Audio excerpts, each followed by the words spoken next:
This is my watercolor journey.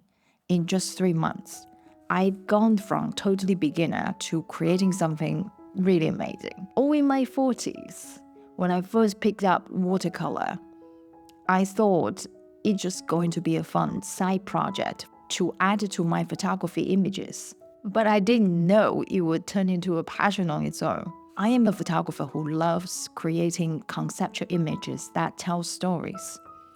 I created a series of self-portraits with very contrasty lighting, which I love, but I feel like they needed something more. So I decided to experiment with mixed media, starting with watercolor. I picked up some cheap supplies from the supermarket and began watching a lot of YouTube tutorials, and I learned the basics. At first, I didn't worry about creating something perfect because I was totally a beginner, and the things I really love is the textures and the brush stroke of the painting. Basically, I just wanted something to blend with my self-portrait images. Surprisingly, the more I painted, the more I got hooked. My early attempts weren't great, but they worked well with my self-portrait images. With every painting, I started to learn more and more techniques and experimenting more with different styles. Of course, there are struggles. My main struggles are due to not familiar with the materials I was using. There are a lot of information out there to talk about brushes, talk about paints, talk about papers.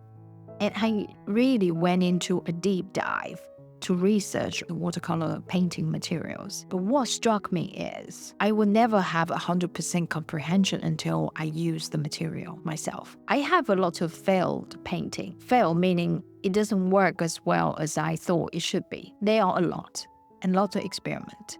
And sometimes that would held me back from experimenting. Maybe I should paint something safe for that. The techniques I already learned, I know that's going to work. And with the new techniques, I get intimidated sometimes. But that's not the way to learn any new things. I think the most important thing is not to be afraid of fail and don't worry about the materials. Like in the beginning, I would say, oh, I'm wasting papers, I'm wasting paints because look at what I paint. But don't think of like that. I think the most important thing is you are actually pick up something, you are doing it, you are creating art. And that's more important than anything else. I have learned wet on wet technique, and I also learned the blending technique. I also learned about glazing layering technique. The biggest lesson actually is some techniques I wasn't able to do it, like blending techniques. It was because the binder, the paint I have from the supermarket, it's very cheap paint and not a lot of pigment in it. It is filled with a lot of gum arabic binder. And this gum arabic binder is a very common binder for watercolor. You can also buy gum arabic if you want to have this technique.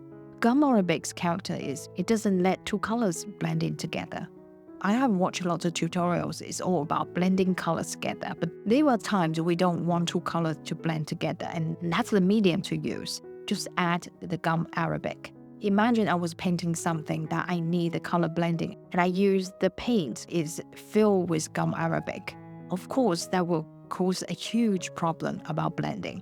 And that was what I faced. I didn't understand the paint wasn't suitable for blending until later on I read about gum arabic. Suddenly I had that aha moment and I know what was going on, and I start to try other type of paint, which doesn't have gum arabic, or they just have more pigment and less of the gum arabic binder. And that just came out really, really well. In the beginning, it was just easy to create something awful. For me, they are paintings didn't work out. Like what I watched the tutorial once, I watched it twice. What I painted just nowhere near that. And I start to get very disappointed and very discouraged at some point. And I think, okay, let me dive in to do some research and see what could be the problem. I start to do a lot of research, and then people talk about it must be the paper, or it because the paint is not good. Like, it must be professional paint to achieve that. So this stage, I start to blame the materials. I watch a lot of reviews on the art materials, and I start to think, okay, maybe it's not my fault. It is the material's fault. I must go and get something better. I start to get the professional paintbrush and professional paint and the 100% cotton paper.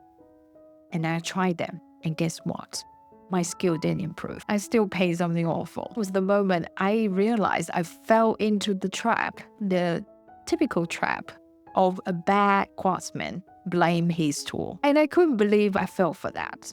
Instead of just keep practicing, I was watching tutorials that keep encouraging people to purchasing new materials and new papers. I know the materials are great, but until my skill really improved, those materials are not going to work for me because I did not have the skill to paint something like that. The professional materials will not help me to achieve just magically because I have those professional materials, but it doesn't happen like that. And there are some artists on YouTube that really inspire me to paint over and over again. And I want to thank these artists really inspire me in my beginner's journey because their encouragement and make everything so easy. These are something really valuable. I want to really shout out and thank them. And go ahead watch their tutorials. I really find them very, very helpful to build up the confidence with simple technique and can paint something beautiful. I think this is a dream we all want as a beginner, that to pick up a brush and suddenly we can paint something magically beautiful. If you think that over 40 to pick up a new hobby or a new skill is too late, I hope you will get some inspiration from this. I think the next for me is to continue to paint. If you are also a beginner, share with me what's your journey and what you're learning right now and what motivates you, what encourages you, and what struggles you're going through. And this art practice really helps me mentally to get my creativity onto the paper. I think that just is something fundamental, very important for creative people. You have some outlet to express yourself. This is a very healthy thing to do. I will keep encouraging anyone to pick up anything, music, art, anything, to have a creative outlet. That would really make us mentally healthy. And I will keep sharing my painting journey with you and what I learned. And I look forward to share with you what I'm going to paint next.